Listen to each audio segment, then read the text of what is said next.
imprensa, eu gostaria inicialmente de parabenizar a comissão por ter aprovado este e tantos outros requerimentos de tamanha importância que propõem a trazer os movimentos sociais, as entidades representativas da população para debaterem um assunto de tamanha importância. Não podemos conceber a decisão de constituir uma comissão para tratar da reforma política e dessa vez já se colocando como definitiva, sem que os movimentos sociais, sem que as entidades que têm trabalhado essa questão com afinco pudessem se fazer presentes. Daí porque o nosso requerimento para essa audiência. Está faltando, dentro daquele primeiro requerimento que fizemos, a presença das centrais sindicais, o que eu suponho que deverão ser convidadas para um outro momento.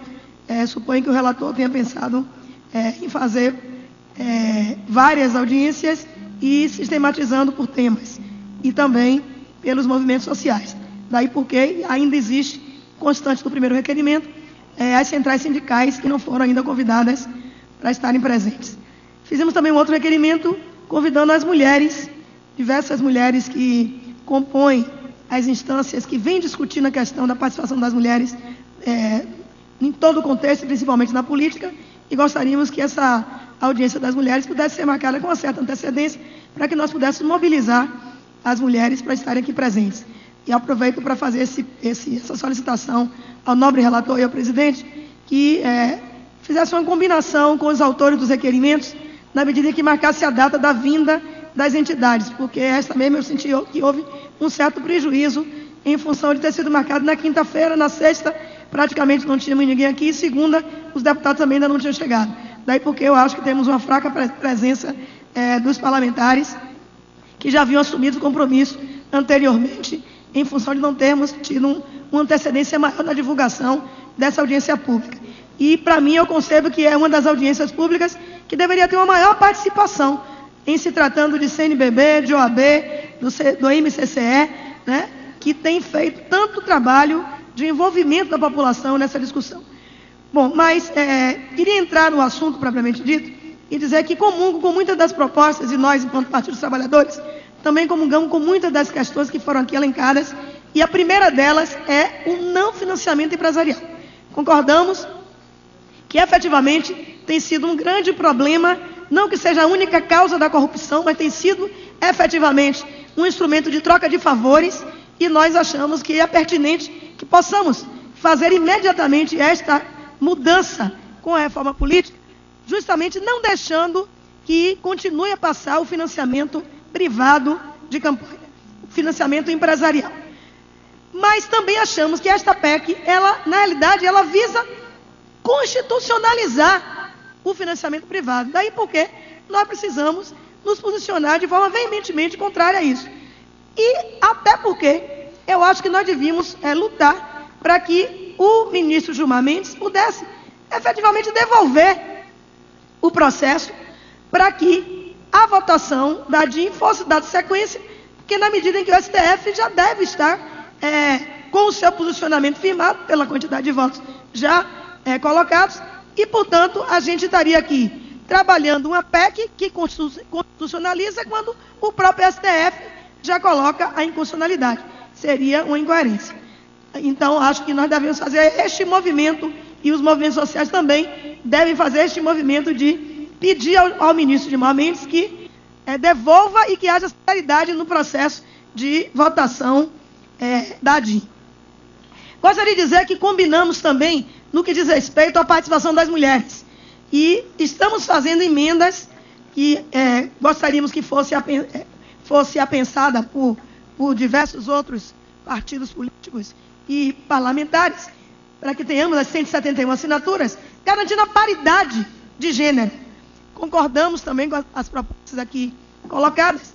E é claro que fizemos já uma conversa com as senadoras, a bancada de deputadas estaduais com a bancada de senadoras, e as senadoras propuseram que a gente fizesse um trabalho gradativo. Eu continuo defendendo a paridade, mas tendo a até concordar que possamos fazer um escalonamento e não garantindo menos de 1/3 já no início, e chegarmos em menos de 20 anos a 50%.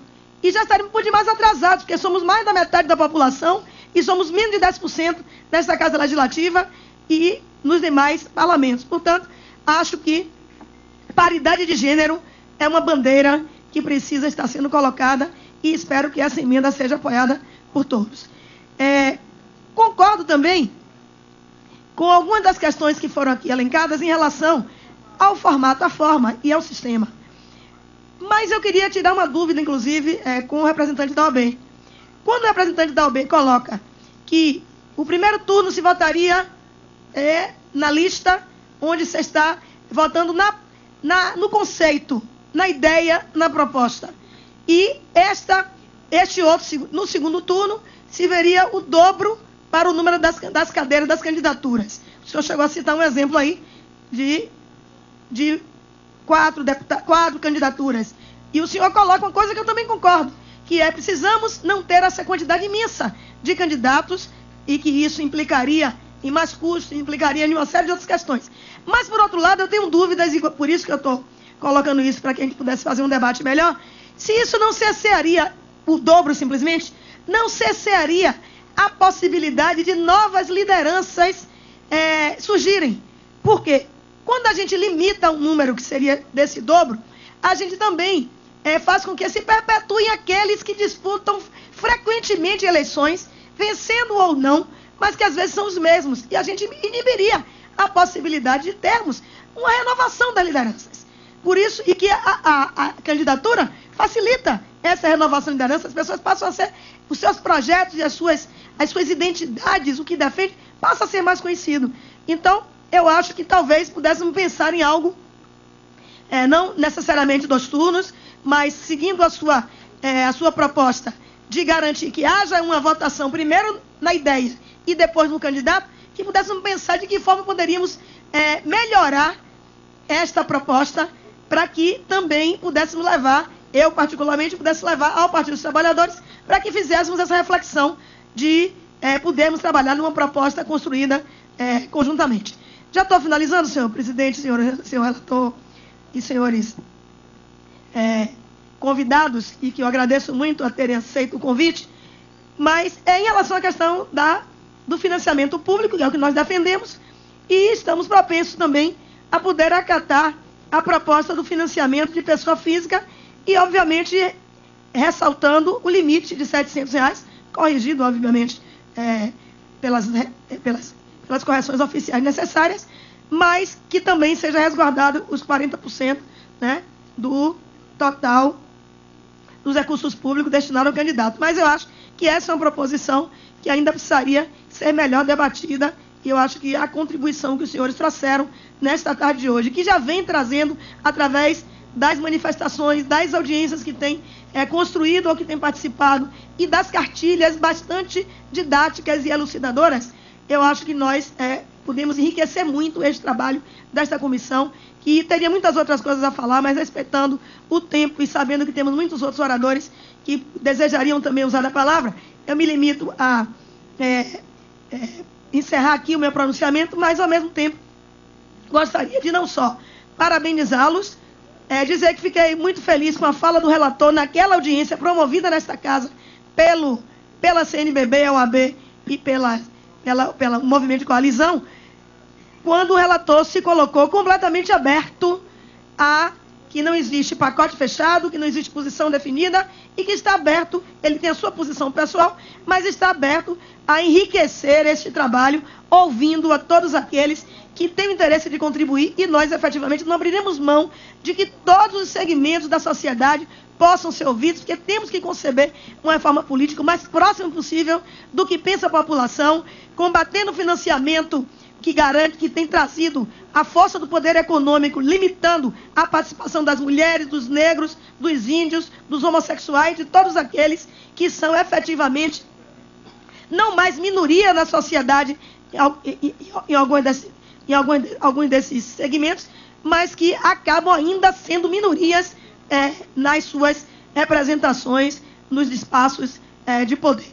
Finalizo parabenizando e dizendo que vamos buscar fazer o que é que nos unifica, o que é que há de consenso nas nossas propostas, e separar o que é conflitante, para vermos se, a partir do debate, os nossos conflitos podem ser dirimidos e chegarmos a uma proposta em comum. Finalizo só, esperava que o presidente estivesse aqui presente, ele não estando, queria solicitar uma informação, relator, se o presidente já tem resposta para esta comissão da presidência da Casa, da Câmara, sobre a comissão que vai tratar dos projetos de lei e se vai ser a mesma comissão, como que faremos isso e quando nos reuniremos. Obrigado. Obrigado.